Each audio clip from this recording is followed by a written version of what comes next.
Salut tout le monde, j'espère que vous allez bien. Aujourd'hui on se retrouve pour la première vidéo.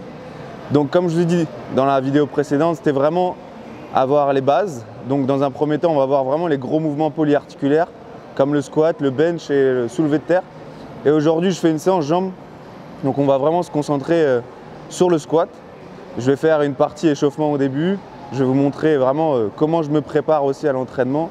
Et vous allez me suivre dans mon entraînement, ou du moins dans la première partie de mon entraînement. Et je vais vraiment vous démontrer toutes les différentes parties du squat, au niveau des postures, au niveau de la manière de faire les exercices pour vraiment être le plus optimal et en même temps, par la même occasion, ne pas se blesser et vraiment créer une progression sur le long terme.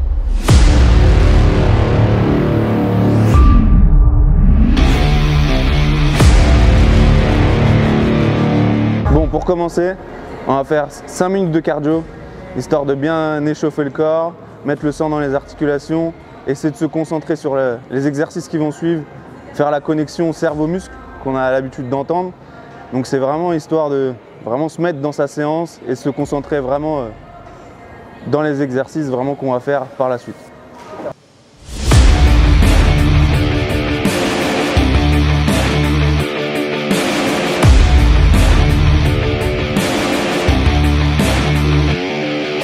Maintenant qu'on a fini le cardio, là je passe juste au leg curl, je vais faire 3 séries, juste d'échauffement, c'est vraiment léger, pas besoin de se cramer, c'est vraiment pour faire circuler le sang dans les cuisses et vraiment aller travailler légèrement les ischios pour mieux stabiliser les genoux, pour avoir moins de douleur sur le long terme aussi quand on va passer sur le squat. Pas besoin de se cramer, juste 3 séries tranquilles et on passe à l'action.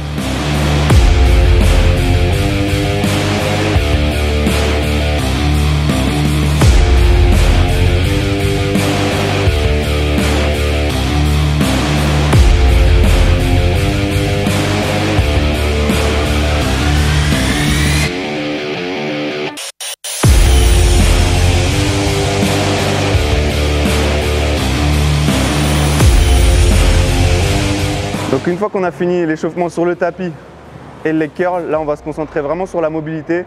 Donc la mobilité au niveau des épaules, au niveau des hanches. Et je vais faire un peu de gainage histoire de vraiment me concentrer sur ma ceinture abdominale qui va vraiment rentrer en jeu sur le squat. Alors là ce qu'on va faire dans un premier temps, c'est essayer de se stabiliser au niveau des pieds ici. Je vais essayer de placer mes mains à l'intérieur de mes genoux et essayer de les écarter au maximum. Je vais essayer aussi de garder mon bassin bien dans son axe ici et pas le laisser tomber.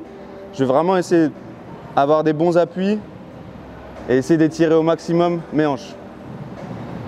Une fois que j'ai fini celui-là, je passe sur un genou derrière, je passe ma main devant et je vais ouvrir. Pareil, ça va vraiment travailler sur la hanche. Ça va vous permettre de gagner beaucoup plus d'amplitude sur le squat et vous allez voir qu'avec le temps, vous aurez des meilleures performances avec une meilleure amplitude. Pareil de l'autre côté.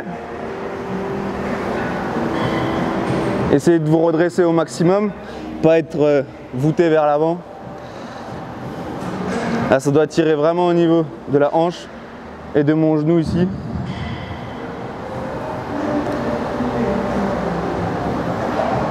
On relâche.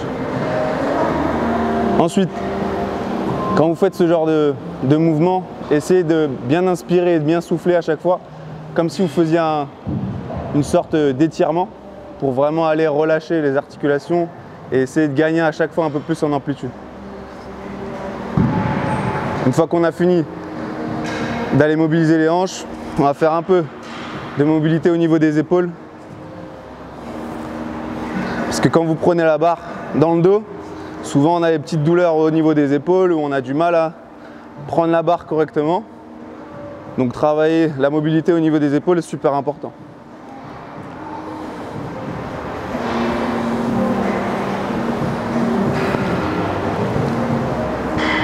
Une fois qu'on a fini ça, comme je vous ai dit, un peu de gainage. Souvent, juste avant qu'on passe sur le gainage, souvent les gens ne savent pas ce que c'est une rétroversion. Donc là je vais vous expliquer un petit peu. La rétroversion, c'est vraiment quand le bassin vient vraiment s'enrouler vers l'avant comme ça. Là le bassin est fixe, là je cambre, bassin fixe, rétroversion. souvent ce que je peux voir quand les gens font du squat, c'est que quand ils descendent tout en bas, parce que aujourd'hui on demande beaucoup de descendre au plus bas possible, sauf que si on a une rétroversion du bassin, quand on fait notre mouvement, on va avoir mal au dos. Donc ce que j'explique vraiment, c'est vraiment de garder un bassin plutôt neutre quand on fait du squat pour éviter tout ce qui va être douleur en bas du dos.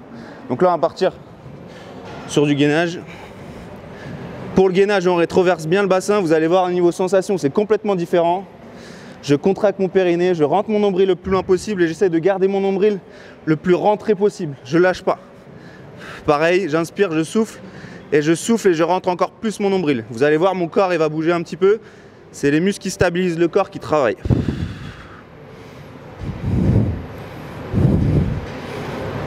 Là, je fais 2-3 séries de 30 secondes, histoire de vraiment mobiliser les abdos et me concentrer vraiment sur l'exercice qui va suivre.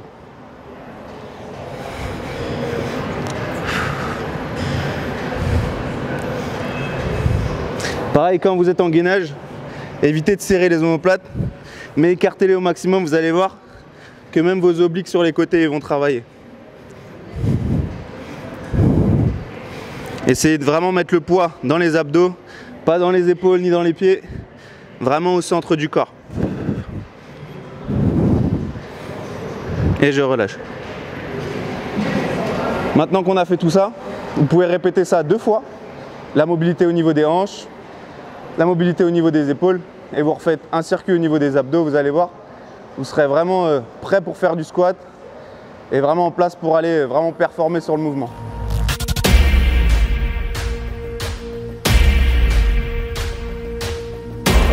Ça y est, on est échauffé, on est prêt pour le squat. Les vraies performances sont là. On va vraiment tout faire pour donner le meilleur de nous. C'est ça qui est important aussi. Essayer de toujours augmenter un peu les poids, ce genre de choses, et donner le meilleur de soi, ça c'est la clé pour avoir des bons résultats. Donc là, je vais partir vraiment sur les explications de base pour le squat, pour avoir une bonne exécution, un bon mouvement qui va vous permettre vraiment de ressentir les quadriceps et légèrement les fessiers. C'est le but vraiment de cet exercice, ça va être vraiment de se concentrer sur les quadris et légèrement les fessiers. Vous ne devez pas sentir le bas du dos, c'est juste le bas du dos va juste stabiliser un peu le corps, mais c'est pas ça qu'on doit sentir en priorité. Okay. Donc quand vous êtes devant ici, la barre, essayez déjà d'avoir la barre au niveau des pecs, toujours. Comme ça, quand vous allez passer en dessous pour vraiment aller chercher la barre, vous serez beaucoup mieux et beaucoup plus stable après pour commencer. Okay. Donc quand on est ici, on va passer juste en dessous ici. Là, je vais vraiment me placer comme si je faisais un squat. Je vais vraiment essayer de verrouiller ma barre au niveau de mes trapèzes. Une fois que je suis ici, je vais essayer de tirer la barre contre moi et la décoller de la protection. Ok?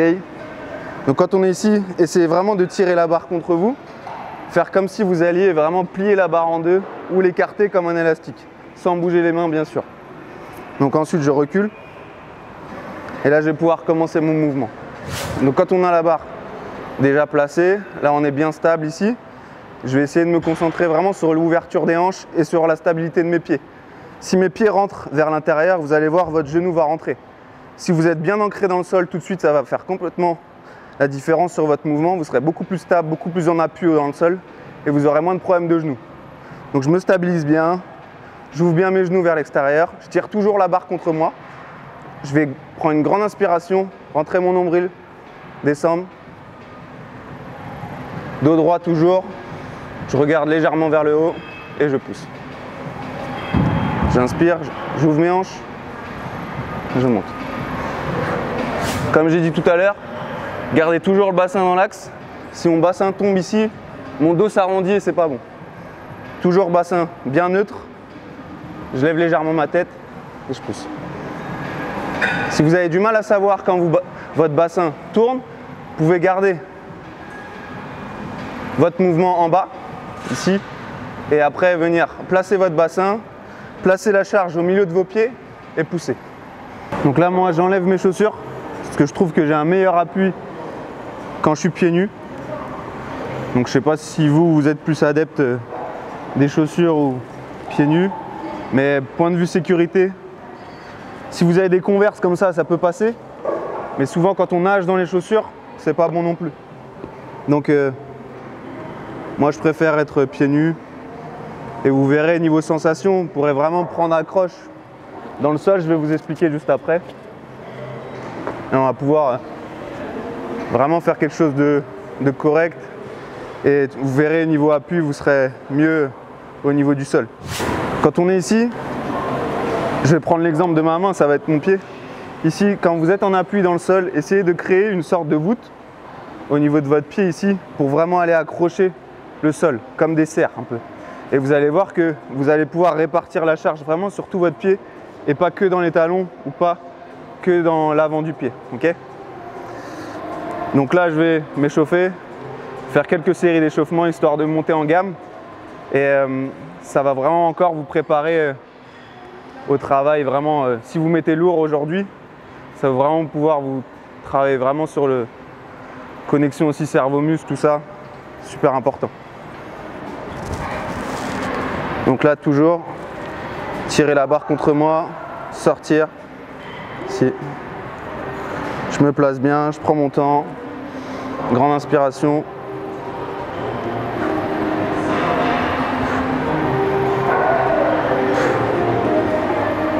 Vous allez voir au début, je manque un peu d'amplitude. Et plus je vais en faire, plus mon amplitude va s'améliorer.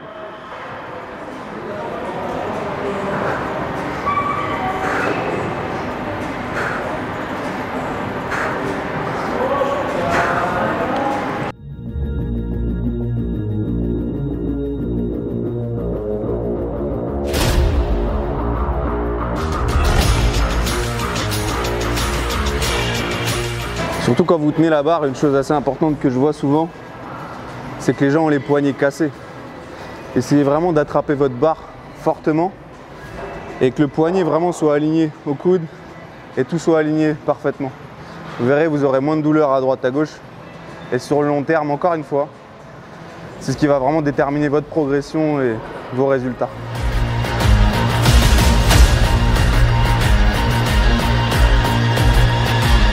Une chose aussi importante, c'est la qualité de votre mouvement. Si vous mettez du poids sur les côtés, essayez toujours d'avoir un mouvement qui va être assez bon avec une bonne amplitude. Si vous mettez du poids et naturellement vous dégradez votre mouvement, ça ne sert à rien de mettre trop lourd. Essayez toujours de mettre un poids qui vous correspond. Là, moi, il y a 100 kg, mais ce n'est pas une histoire de se comparer aux autres, c'est vraiment quelque chose de personnel, votre ressenti à vous. Si vous pouvez mettre beaucoup de poids, mettez beaucoup de poids, mais gardez toujours une bonne amplitude et un bon mouvement pour que vous ayez les meilleures sensations au niveau de vos cuisses, pas au niveau de votre dos. On est dans le bodybuilding, on n'est pas dans le powerlifting ou autre. Là, c'est vraiment travailler le muscle et vraiment avoir une exécution qui est vraiment bonne sur le mouvement. Donc là, je commence à charger. Donc moi, j'utilise une ceinture. C'est vraiment à titre personnel. Quand les charges sont plutôt légères, j'en mets pas. C'est vraiment la sensation du gainage qui est là pour ça. Mais après, une fois que vous commencez à mettre lourd, c'est bien quand même d'avoir une bonne stabilité. Donc prenez une ceinture juste pour vous stabiliser pendant le mouvement. Une fois que vous avez fini, vous l'enlevez, vous la posez sur le côté, vous respirez tranquillement. Et une fois que vous repartez, vous remettez votre ceinture et vous faites votre série. Voilà, vous ne mettez pas votre ceinture du début jusqu'à la fin sur votre séance, mais vraiment juste pendant la série, je vais mettre ma ceinture, je donne tout et je l'enlève.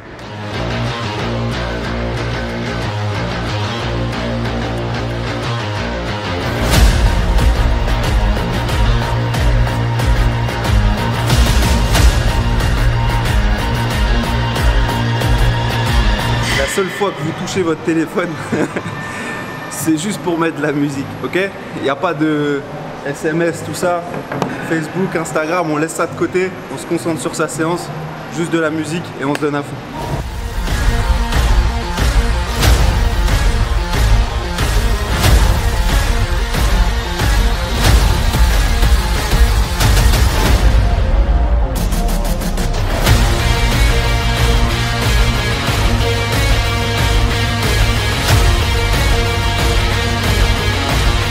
Quand l'intensité augmente, donc quand votre charge augmente, pensez toujours à prendre des bons temps de repos. Vous n'êtes pas obligé de récupérer seulement 1 minute, vous pouvez aller jusqu'à 2-3 minutes.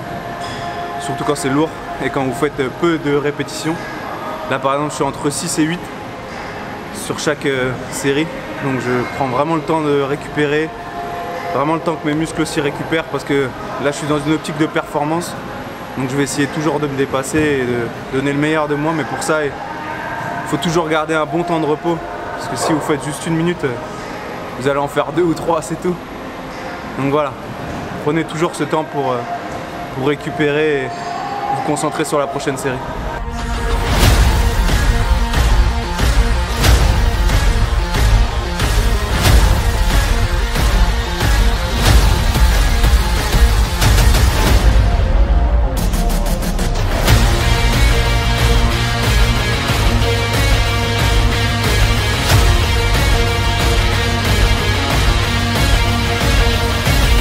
Ce que je voulais aussi développer avec cette chaîne, c'était vraiment le côté aussi motivation.